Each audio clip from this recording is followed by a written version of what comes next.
యెరూషలేమా యెరూషలేమా యెరూషలేమా యెరూషలేమా యెహోవా సుందరపురమా యెహోవా సుందరపురమా. ఇర్మియా ద్వారా దేవుని మందసం కొన్నాళ్ళ పాటు కింద గుహలోనే ఉంది. ఈ పాయింట్ మీకు ఎవరో చెప్పండి. The one and only Prashant Kumar.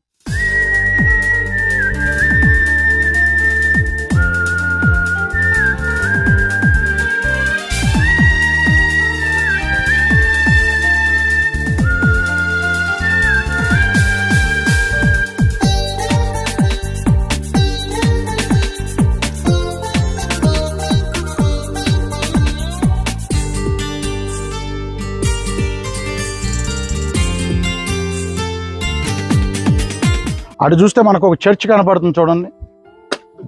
బిజాంటైన్స్ కాలంలో మోషే ఇక్కడికి వచ్చాడు, మోషే ఇక్కడ ప్రాంతాలు సందర్శించాడు, ఇక్కడ మోషే ఉన్నాడు, ముగింపు ఇక్కడే జరిగింది అని జ్ఞాపికగా బిజాంటైన్స్ వారు ఇక్కడ చర్చిని కట్టించడం జరిగింది. అది పడిపోవటం, మళ్ళీ దాని మీద మళ్ళీ మరమ్మతులు చేసి మళ్ళీ చర్చిలు కట్టించడం, మళ్ళీ పడిపోవటం, మళ్ళీ పోపు గారు వచ్చినప్పుడు ఈ గుర్తుగా దాన్ని మళ్ళీ బాగు చేయించడం జరిగింది. దాని లోపల చాలా బాగుంటుందని మనం వెళ్ళి చూద్దాం. అది వెళ్ళే ముందు మళ్ళీ ఇంకొక 2 విషయాలు కూడా మార్గంలో మనం చూద్దాం రండి.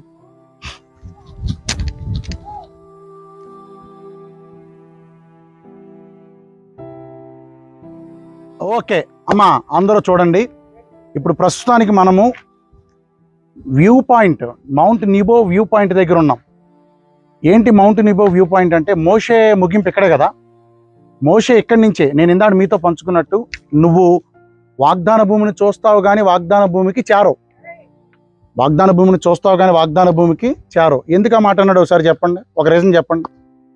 అంతమందిని నడిపించినోడికి మోషేకి ఎందుకు లేదు? నేను చెప్పేశాను, మీరు చెప్పేశారు. మోషే బండతో మాట్లాడు అంటే బండను కొట్టాడు, ఒక రీజను.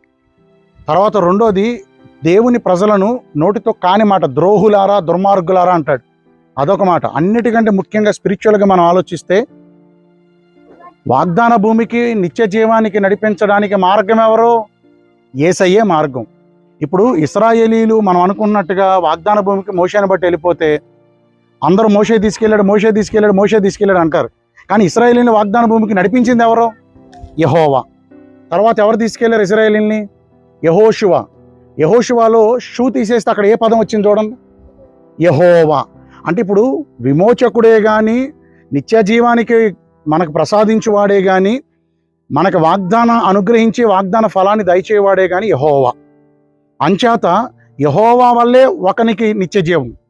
వింటున్నారా? యెహోవా వల్లే ఒకనికి నిత్య జీవం. అంచేత మోషేను కాదని యెహోషువ ద్వారా ఇశ్రాయేలీలను వాగ్దాన భూమికి నడిపించారు.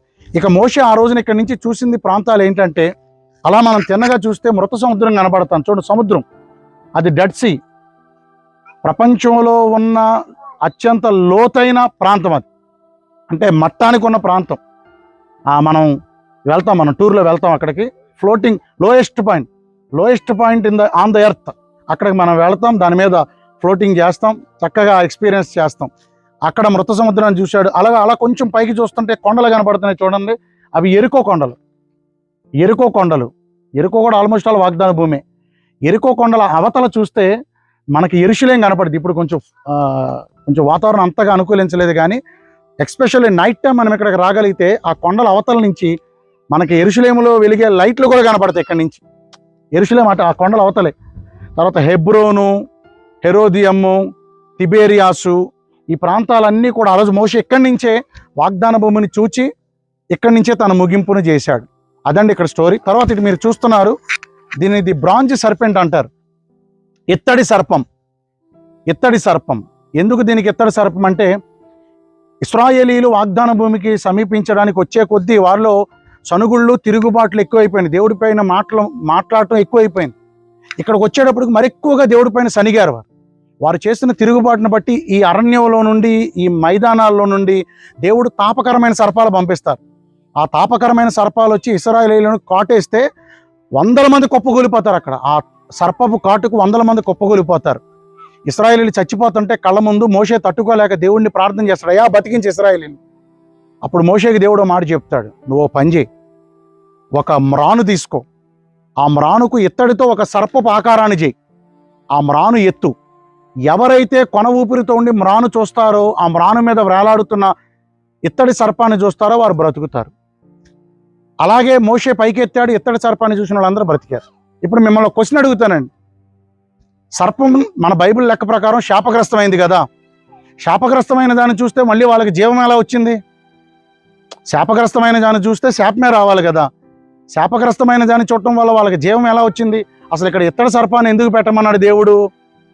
ఈ ఇత్తడి సర్పానికి గుర్తు ఏంటంటే, సర్పం శపితమైంది, సర్పం శాపగ్రస్తమైంది. శాపగ్రస్తమైన దాన్ని చూచినాడికి విమోచన కలిగిద్ది, జీవం కలిగిద్ది. ఈరోజు మన కొరకు మన పాపాలు తన భుజం మీద వేసుకుని శాపగ్రస్తుడైంది ఎవరో తెలుసా? మన ప్రభు అయిన యేసయ్య. ఆయన కలువరి కొయ్య మీద వేలాడుతూ మన నిమిత్తం ఆయన శాపగ్రస్తుడయ్యారు. ఆయన వైపు చూచిన వారికే రక్షణ. యెషయా గ్రంథంలో రాయబడినట్టు 45వ అధ్యాయం 22వ వచనంలో, బూదిగంత నివాసులారా నా వైపు చూచి రక్షణ పొందుడి అనే వాక్యం కనబడుతోంది. ఈరోజు సర్వమానవాళికి రక్షకుడు ఎవరు? యేసయ్య. ఈరోజు నీకు నాకు ఈ వీడియో వీక్షిస్తున్న వారికి, ప్రపంచ మానవాళికి రక్షణ కావాలంటే రక్షించు రక్షకుడు ఒక్కడే, ఆయనే ప్రభు అయిన యేసయ్య. పాపం వల్ల వచ్చు జీతం మరణం. నశించిపోతున్న మనం నిత్య జీవం పొందుకోవాలంటే మన కొరకు మ్రానుపై వేలాడి తన ప్రాణాన్ని పణంగా పెట్టి చివరి రక్తపు బొట్టు వరకు కార్చి మనల్ని విమోచించిన విమోచకుడు యేసయ్య వైపు చూస్తేనే మనకు విమోచన, మనకు నిత్య జీవం. అంటే ఈ మ్రాను భవిష్యత్తు కాలంలో రాబోతున్న యేసయ్యకు గుర్తుగా ఇక్కడ పెట్టబడింది. ఇత్తడి సర్పపు రెప్లికాని పెట్టారు. ఇది ఆ రోజు మోషేకి చేయించింది కాదు, రెప్లికాని పెట్టారు. అదిగోటి మనం చూస్తున్నాం, ఒక చర్చ్ చూస్తున్నాం చూడండి. అంటే చర్చ్ లోపల నేను ఎక్స్ప్లెనేషన్ చేయకూడదు, కామ్గా ఉండాలి, అందుకని ఇక్కడే చెప్తున్నా. లోపలికి వెళ్తే బిజాంటైన్స్ కాలం నాటి మొజాయిక్స్ కనబడతాయి మనకి, మనం చూస్తాం లోపలికి వెళ్ళి. ఆనాటి కాలపు కట్టడాలు, ఆ శిథిలాలు, ఆ మొజాయిక్స్, ఆ ఆర్ట్స్ అవన్నీ కనబడతాయి. వారు కట్టింది కూలిపోయిన తర్వాత, కూల్చబడిన తర్వాత మళ్ళీ పోప్ జాన్ పాల్ గారు వచ్చి ఇక్కడ మంచి చర్చి కట్టించారు. దీన్ని ఆయన పుణ్యమాని ఇక్కడ ఒక మంచి అద్భుతమైన చర్చి కనబడుతుంది. లోపలికి వెళ్ళి ఆ చర్చిని చూద్దాం రండి. ఇప్పుడు ఈ నెబో పర్వతం చూస్తున్నారు కదండి, నెబో పర్వతం చూస్తున్నారు కదా. ఈ నెబో పర్వతానికి ఈ కింద భాగాన, ఆ అంచు కింద భాగాన ఒక గుహ ఉంటుంది, పెద్ద గుహ ఒకటి ఉంటుంది. ఆ గుహ గురించి ఎందుకు చెప్తున్నాను తెలుసా? నెబుకద్నెజరు యెరూషలేము మీద పడి దండెత్తి యెరూషలేమును కట్టడి వేసి కాల్చి కూల్చి దేవాలయంలో ఉన్నటువంటి ఉపకరణాలన్నీ తీసుకెళ్ళిపోతాడు. ఆ టైంలో ఉన్నటువంటి నెబుకద్నెజరు కాలంలో యెరూషలేములో ప్రవక్తగా ఉంది ఎవరంటే ఇర్మియా ప్రవక్త ఏం చేస్తాడు? రాజైన సిద్కియా ఎప్పుడైతే పట్టబడి చెరసాలలో బంధించబడతాడో, ఇక వెంటనే దేవాలయంలో ఉన్నటువంటి బంగారపు ఉపకరణములలో మందసాన్ని తీసేస్తాడు అక్కడి నుంచి. మందసం చాలా పవిత్రమైంది కదండి. ఆ మందసాన్ని తీసేసి దాచి అక్కడ కొద్ది రోజులు, అక్కడ కొన్నాళ్ళు దాస్తాడు. అలా మోసుకుంటూ వచ్చి ఈ కింద గుహలో దాచిపెడతాడు. ఇర్మియా ద్వారా దేవుని మందసం కొన్నాళ్ళ పాటు కింద గుహలోనే ఉంది. ఈ పాయింట్ మీకు ఎవరో చెప్ప, the one and only Prashant Kumar. ఈ కొండ కింద గుహ ఉంటుంది. ఇప్పుడు మనం వెళ్ళలేము, కానీ కింద గుహ ఉంటుంది. ఆ గుహలో ఇర్మియా గారు దేవుని మందసాన్ని కొన్నాళ్ళ పాటు దాచాడు. ఇక్కడి నుంచి తర్వాత వేరే ప్రదేశానికి వెళ్ళిపోయింది. ఇక అది ఇప్పటికి ఎక్కడుందో తెలియట్లేదు. ఇర్మియా గారు దేవుని మందసాన్ని దాచింది కొన్నాళ్ళ పాటు ఇక్కడే, ఈ కొండ కింద ఉన్న గుహలో. Thank you.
Praise the lord. ఇందాక మనం బయట మోషే మెమోరియల్ చర్చ్ ప్రాంతం మొత్తాన్ని చూసాం.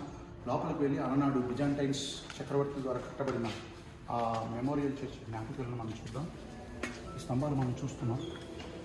స్తంభాలు అలనాడు వారి ద్వారా కట్టబడి కోల్చబడిన తర్వాత భూకంపాల ద్వారా యుద్ధాల ద్వారా కోల్చబడిన తర్వాత మిగిలిపోయిన కట్టడాలు ఇవన్నీ కూడా మనం చూస్తాం. మొజాయిక్స్ కూడా మనం చూస్తున్నాం.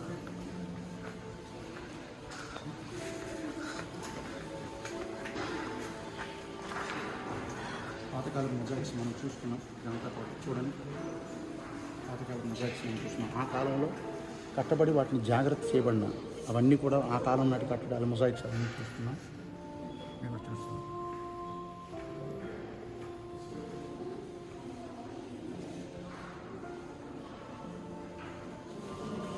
ప్రస్తుతానికి మనం మోషే మెమోరియల్ చర్చ్ లోపల భాగంలో ఉన్నాం. ఈ చర్చ్ అంతా మీరు చూస్తున్నారు. మోషే మధ్యలో మనం చూస్తున్నది మోషే భక్తుని యొక్క చిత్రపటాన్ని మనం చూస్తున్నాం. మోషే భక్తుని యొక్క చిత్రపటాన్ని అక్కడ డయాస్ని మనం చూస్తున్నాం. అదంతా కూడా ఒకప్పుడు క్రీస్తుపూర్వం 4వ శతాబ్దం, ఇంచుమించుగా క్రీస్తుపూర్వం 4వ శతాబ్దంలో బిజాంటైన్స్ అనేవారు ఇక్కడ చర్చిని కట్టి దానిని పోల్చడం జరిగింది. ఆ టైంలో బిజాంటైన్స్ కాలంలో కట్టబడే చర్చ్ శిథిలాలు ఇవన్నీ కూడా ఆ కాలం నాటి శిథిలాలు ఇవన్నీ అవన్నీ మొజాయిక్ మ్యాప్స్ మనం చూస్తాం. ఆ కాలం నాటి మొజాయిక్ మ్యాప్ అనేది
వీడియో కనుక మీకు నచ్చినట్లయితే దయచేసి లైక్ చేసి అనేకులకు షేర్ చేయండి. ఇలాంటి మరిన్ని వీడియోస్ మీకు అందించుట కొరకు మా కోసం ప్రార్థన చేయండి. మన ఛానల్ను తప్పకుండా సబ్స్క్రైబ్ చేసుకుని ప్రక్కనే ఉన్న బెల్ ఐకాన్ను ప్రెస్ చేయండి. తద్వారా మేము అప్లోడ్ చేసే ప్రతి వీడియో ముందుగా మీకే వస్తుంది. మరి సబ్స్క్రైబ్ చేసుకుంటారు కదూ. May God bless you richly.